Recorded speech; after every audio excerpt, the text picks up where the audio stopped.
নমস্কার। পাঁচমিশালির আজকের পর্বে সকলকে স্বাগত। আজ আমরা এমন একজন ব্যক্তিত্বের সম্পর্কে কথা বলবো, যিনি বাঙালিকে ভাষা জুগিয়েছিলেন।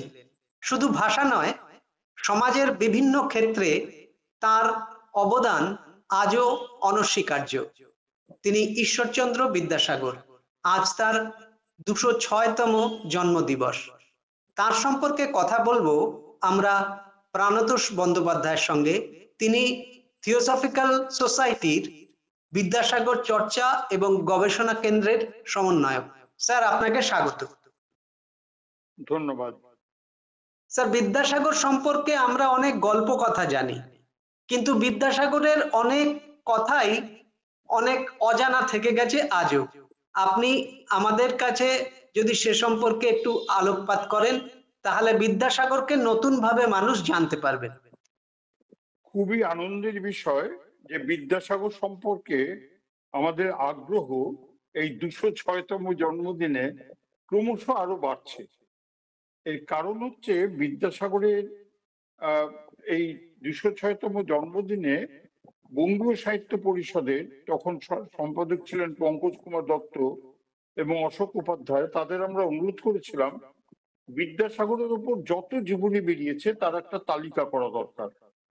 সেই তালিকা করতে গিয়ে দেখা গেল বিদ্যাসাগরের জীবদ্দশায় বহরমপুরের বৈকুণ্ঠনাথ সেন তার অনুরাগীর উদ্যোগে একটি মাত্র জীবনী বেরিয়েছিল 1869 সালে। লিখেছিলেন রামগতি ন্যায়রত্ন, মামুলি জীবনী। আর বিদ্যাসাগর সম্বন্ধে যত জীবনী সব বেরিয়েছে তার ছেলের তত্ত্বাবধানে, এমনকি তার যে অসম্পূর্ণ আত্মজীবনী সেটাও তার ছেলের তত্ত্বাবধানে।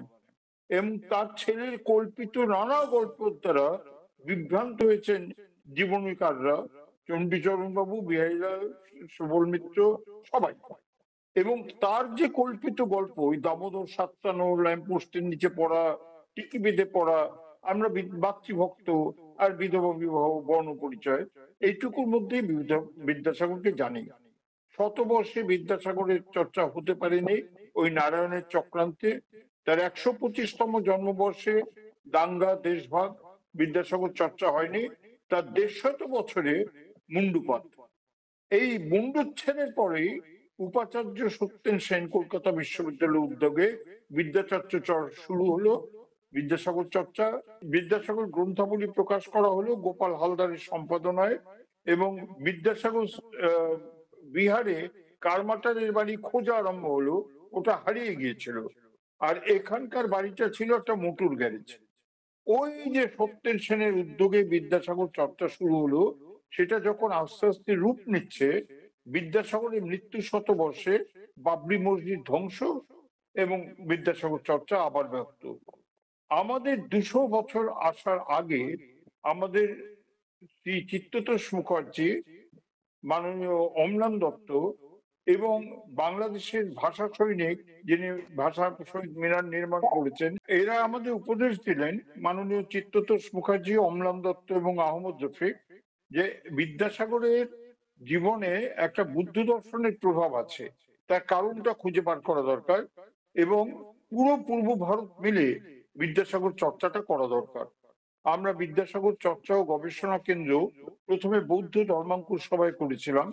বিদ্যাসাগর বুদ্ধ দর্শনের যে ভাবটা তার মধ্যে এসছে তার সূত্র খুঁজতে এনসিআরটি ভুবনেশ্বরে, পূর্ব ভারতের প্রধান শিক্ষা কেন্দ্র, সেখানে আমরা বিদ্যাসাগর চর্চা শুরু করলাম 1917 সালের ৩রা মার্চ।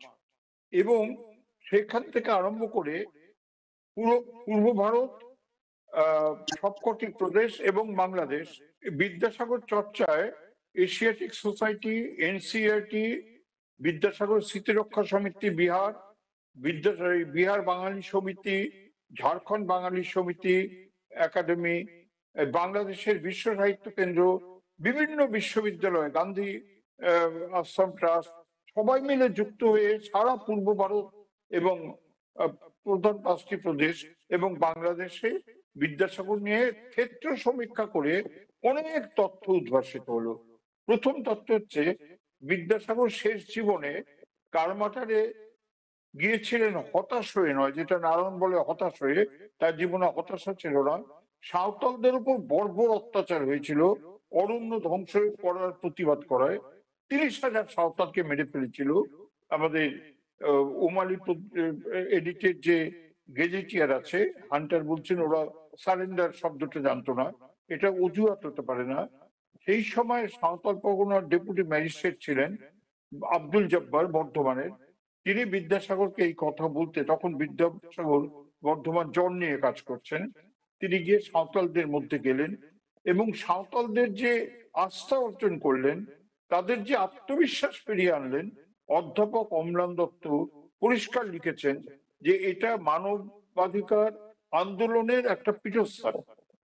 এবং তার লেখা, জীবনের শেষ লেখা, বুদ্ধ থেকে বিদ্যাসাগর, তারা সর্বজনের মানবাধিকার আন্দোলনের কথা বলেছে।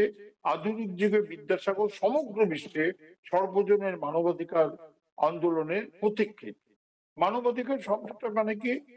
তার মানুষ হিসেবে যা বাঁচার অধিকার, সেগুলি তাকে দিতেই হবে এবং সেটা অর্জন করতে হয়, দয়ার দর নয়। অর্জন করতে গেলে শিক্ষা দরকার। সকলের যুক্তিনিষ্ঠ শিক্ষা এর আগে ছিল না। শিক্ষা যেটা ছিল প্রাচীনকাল থেকেই, কেন জানি না, নারীদের শিক্ষা থেকে বঞ্চিত রাখা হতো এবং শ্রমজীবী মানুষদের শিক্ষা থেকে বঞ্চিত রাখা হতো। বিদ্যাসাগর যে নারী শিক্ষার আয়োজনটা করলেন, সমগ্র ব্রিটিশ সাম্রাজ্যে, গ্রেট ব্রিটেন, কানাডা, অস্ট্রেলিয়া, দক্ষিণ এশিয়া, প্রথম গ্রাজুয়েট মহিলা, পোস্ট গ্রাজুয়েট মহিলা, মহিলা ডাক্তার, মহিলা ইউনিভার্সিটি সেনেট মেম্বার, সব বিদ্যাসাগরের ছাত্র। এই যে বিদ্যাসাগর নারী শিক্ষার যে একটু এরকম একটা অসাধারণ অগ্রগতি ঘটালেন, এটা নিয়ে কি করে করলেন সেটা নিয়ে কিন্তু এখনো কেউ আলোচনা করেনি। তা আমরা দেখলাম লরেটো টরেটো তো বিদ্যাসাগরের আগে শিক্ষা দিয়েছে নারী শিক্ষা। তাদের নারী শিক্ষার উপাদান ছিল ধর্ম শিক্ষার, গৃহকর্ম শিক্ষা আর শিল্প চেতনা শিক্ষা। আর বিদ্যাসাগর ছেলে আর মেয়েদের মধ্যে যে শিক্ষার তারতম্য, বিষয়ের তারতম্য, সব ঘুচিয়ে দিলেন। একই রকম শিক্ষা পাবে এবং তার ফলে কাদম্বিনী গাঙ্গুলি প্রথম গ্রাজুয়েট, চন্দ্রমুখী বসু, চন্দ্রমুখী প্রথম পোস্ট গ্রাজুয়েট, তাও ইংরেজিতে। ইংল্যান্ডে তখন গ্রাজুয়েট পোস্ট গ্রাজুয়েট কেউ নেই। আর এই যে বিদ্যাসাগর এই পরিবর্তনটা করলেন, তার ফলে যে এখানে আত্মবিশ্বাস জাগলো নারীদের, বিশেষ করে কাদম্বিনী। তিনি পাশ করার পরে তাকে যখন প্রাইভেট প্র্যাকটিস করছেন, তাকে নিন্দা করছে এমন যে তাকে মামলা করতে হচ্ছে। সমাজ তাতে একেবারে তাদের সঙ্গে কটু ব্যবহার করছে। এই কাদম্বিনী পরে ইংল্যান্ডে গেলেন, সেখান থেকে ফিরলেন। তার যে সংগ্রাম, এই সংগ্রামটাই দেখা গেল কাদম্বিনী পরে রোকেয়া সাখাওয়াত হোসেন, তিনি জীবনে স্কুলে যাননি, এই বছর তাকে ইউনেস্কো এশিয়া প্যাসিফিক রিজিয়নের ইমিনেন্ট রাইটার হিসেবে স্বীকৃতি দিয়েছে। বিদ্যাসাগর চেতনা থেকে তারাই ওই কারমাটারের বাড়িটার পরে বিদ্যাসাগরের সঙ্গে যোগাযোগ হয় এবং তার থেকেই তিনি আজকে ইংরেজিতে সুলতানাস ড্রিম বলেছেন, লিখেছেন, যেটা পৃথিবীতে প্রথম সোলার এনার্জিতে সব রকম কাজে এটি কথা বলা হচ্ছে। এই বছর তাকে এশিয়া প্যাসিফিক রিজিয়নের হেরিটেজ রাইটার স্বীকৃতি দিল। এবং রোকেয়ার সঙ্গে এই শামসুন্নাহার মাহমুদ, তার যে অনুরাগী, তিনি বিদ্যাসাগর রামমোহন যেমন ধর্মশাস্ত্র গভীরভাবে পাঠ করে ধর্মের নামে যে নারী নিগ্রহ, পুড়িয়ে মারা, না খাইয়ে রাখা বন্ধ করেছিলেন, রোকেয়া এবং তার অনুসারী শামসুন্নাহার মাহমুদ, তারাও এই ধর্মশাস্ত্র কোরআনটাকে ভালো করে পাঠ করে এই যে 3 তালাক, বহু বিবাহ আইন করে বন্ধ করেছিলেন।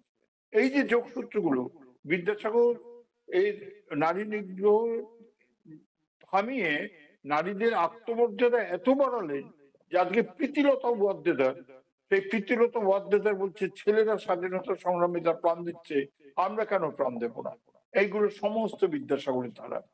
এবার আমি আসি, বিদ্যাসাগরের সময় পাঠ্য বিষয় ছিল বা পাঠ্য মাধ্যম ছিল সংস্কৃত, আরবি, ফার্সি আর নতুন এসছে ইংরেজি। বিদ্যাসাগর 8.5 বছরে ভর্তি হয়েছেন, 3 বছর তাকে গ্রামার পড়তে হয়েছে। মাতৃভাষায় বলে কোনো বস্তু ছিল না। বিদ্যাসাগর এই যে কাঠামোটা, সংস্কৃত ব্যাকরণের, সাংস্কৃতিক ক্লাসিক্যাল ল্যাঙ্গুয়েজের কাঠামোটা নিয়ে সাধারণ মানুষ যে ভাষায় কথা বলে সেই শব্দ যুগে যুগে গদ্য সাহিত্য সৃষ্টি করছেন। বিদ্যাসাগরের আগে পদ্য সাহিত্য ছিল, কিন্তু যে গদ্য রামমোহন লিখেছেন সেই গদ্য স্কুলের ছাত্ররা পড়তে পারে না। এই যে স্কুলের ছাত্রদের শিক্ষা, সবাইকে শিক্ষা দেওয়ার জন্য, শ্রমজীবী মানুষদের শিক্ষা দেওয়ার জন্য ভাষাগুলোকে সুন্দর করা, তিনি শুধু বাংলা করেননি, বাংলা, ওড়িয়া, হিন্দি এবং অসমিয়া প্রত্যক্ষভাবে করেছেন, অন্য ভাষাদের পথ দেখিয়েছেন। পঞ্চানন কর্মকারকে দিয়ে শ্রীরামপুরের মিশনারিরা এই বাংলা টাইপ করেছিল, বিদ্যাসাগর ওগুলোকে সংশোধন করেছেন, বিদ্যাসাগর অপ্রয়োজনীয় অক্ষরগুলোকে বাদ দিয়েছেন।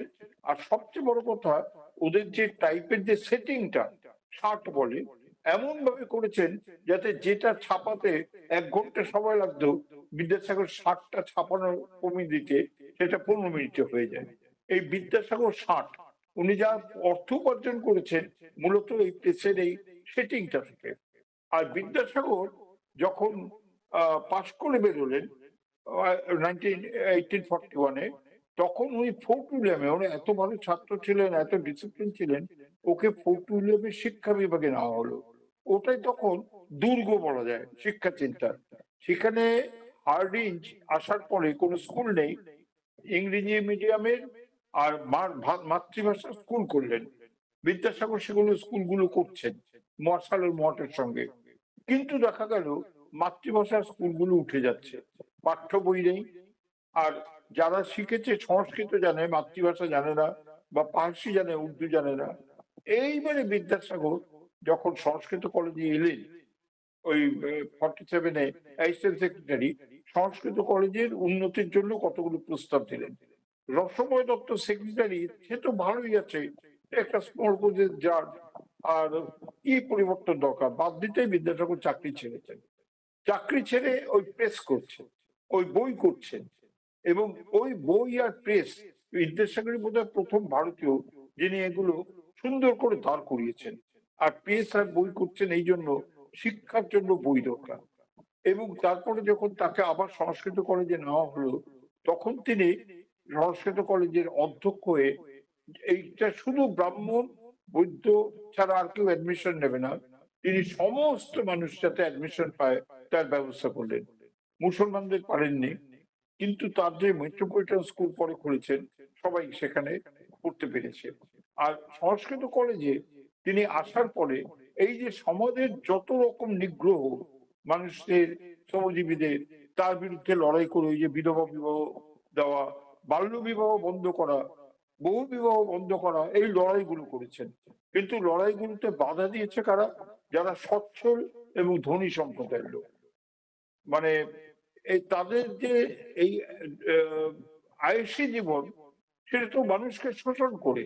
এই মানুষকে শোষণের বিরুদ্ধে বিদ্যাসাগরের যে লড়াই আমরা কেউ দেখিনি। তিনি যা মজুরি দিতেন, সেটাকে মজুরিটা লিভিং মজুরি, মানে বেঁচে থাকার মতো মজুরি দিতেন, কতখানি কম দিতে পারেন তা না, বরঞ্চ বেশি দিতেন। আর তিনি যারা কাজ করত তাদের এত আপন করে নিতেন যে তারা কাজটা খুব মন দিয়ে করতো। আজকে যারা লেবার আন্দোলন করেন, তাদের বিদ্যাসাগরের কাছে শেখা উচিত। আর উনি সকলের মাতৃভাষার শিক্ষা দিচ্ছেন। কেন দিচ্ছেন? চিন্তার স্বাধীনতা। আমি যদি অন্য ভাষায় পড়াশোনা করি, তাহলে আমার চিন্তার স্বাধীনতা থাকে না।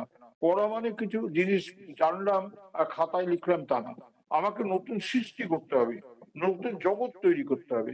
সেই জন্য চিন্তার স্বাধীনতা যেটা আছে, সেই ভাষাতেই পড়াতে হবে। এবং বিদ্যাসাগর শুধু মাতৃভাষা না, যখন সাঁওতালদের কাছে গেছেন, আমাদের বিশ্বভারতীর এক অধ্যাপিকা, যিনি এথনোবটানি নিয়ে কাজ করেন, সাঁওতালি জানেন, তিনি খোঁজ করলে দেখলেন যে বিদ্যাসাগর সাঁওতালি ভাষায় শেখাতেন। তিনি যারা বাংলা জানেন তাদের বিষয়বস্তুটা বলতেন, আর তারা সাঁওতালি ভাষায় পড়াতো বিদ্যাসাগরের উপস্থিতিতে।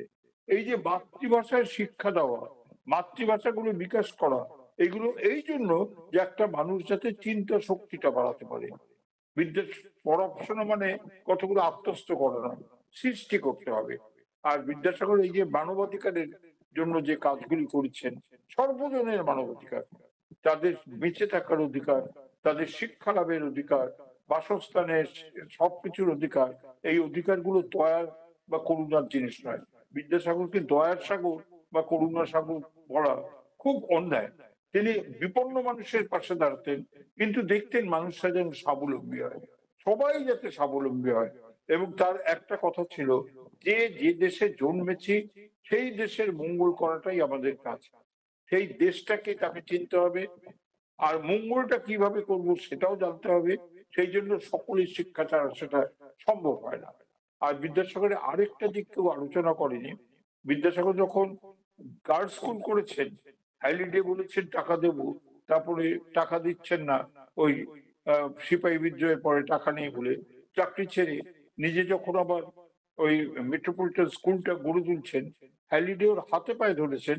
ওরা একটা ওয়ার্ড ইনস্টিটিউশন করেছিল, মানে রাজা জমিদার নবাবের ছেলেদের যাতে ব্রিটিশ অনুরাগী করা যায়। রাজেন্দ্রলাল মিত্র আর দক্ষিণানন্দ মুখার্জি দুজনেই ধনী ঘরের ছাত্রী, তারা ওটা দেখতো, ওটা ভালো চলছিল না। বিদ্যাসাগরকে হ্যালিডে বললো এটা একটু ঠিক করে দাও। বিদ্যাসাগর তখন ওটা যত ইতিহাস, ইংল্যান্ডের ইতিহাস 90% কমিয়ে দিলেন। আঞ্চলিক ইতিহাস, আঞ্চলিক ভাষা, আঞ্চলিক ভূ প্রকৃতি পরিচয়, আঞ্চলিক সমাজ পরিচয়, এইগুলো করলেন। আর বললেন রাজা মহারাজের ছেলেদের খুব সম্মান দেবেন, আর বলবে ইংরেজের তাবেদারি করে বা স্বীকার করে বা বিলাসী জীবন করে সম্মান বাড়বে না, মঙ্গল কাজ করতে হবে। বিদ্যাসাগরের এইসব ছাত্ররা অসাধারণ কাজ করেছেন, আমরা তথ্য পেয়েছি। যেমন ক্ষীরোদচন্দ্র রায়চৌধুরী বিদ্যাসাগরের ছাত্র, ময়ূরভঞ্জের রাজাকে পড়াতেন, তিনি এসসিবি মেডিকেল কলেজ করলেন। কণিকার রাজাকে পড়াতেন, তিনি লাইব্রেরি করে দিচ্ছেন। এই যে স্যার আশুতোষ যত টাকা পেয়েছেন রাজা জমিদারদের কাছ থেকে, সব বিদ্যাসাগরের ছাত্রের ছাত্র। আমাদের বিদ্যাসাগর চর্চাটা বিদ্যাসাগর 200 বছরের পর থেকে আমাদের শুরু হলো। এতদিন যে চর্চা আমরা করেছি সব নারায়ণের বানানো গল্প, হতাশার গল্প। এবং বিদ্যাসাগরের সবচেয়ে বড় কথা, উনি কোনো মিথ্যে কথা বলতে পারতেন না। আমরা মিথ্যে কথা বলি কেন? হয় ভয়ে, আর নয় লোভে। এই ভয় আর লোভটা যদি বিসর্জন না করা যায় তাহলে মানুষ হওয়া যায় না, এইটা বিদ্যাসাগর বাড়ি বলে দিয়েছেন। এখন ভয় লোভ বিসর্জন দিয়ে আমাদের শিখতে হবে কি করে আমরা সমাজের মঙ্গল কাজ করব, তাহলেই বোধহয় বিদ্যাসাগরের প্রতি আমাদের সবচেয়ে বড় শ্রদ্ধা নিবেদন করা। আপনাদের অশেষ ধন্যবাদ।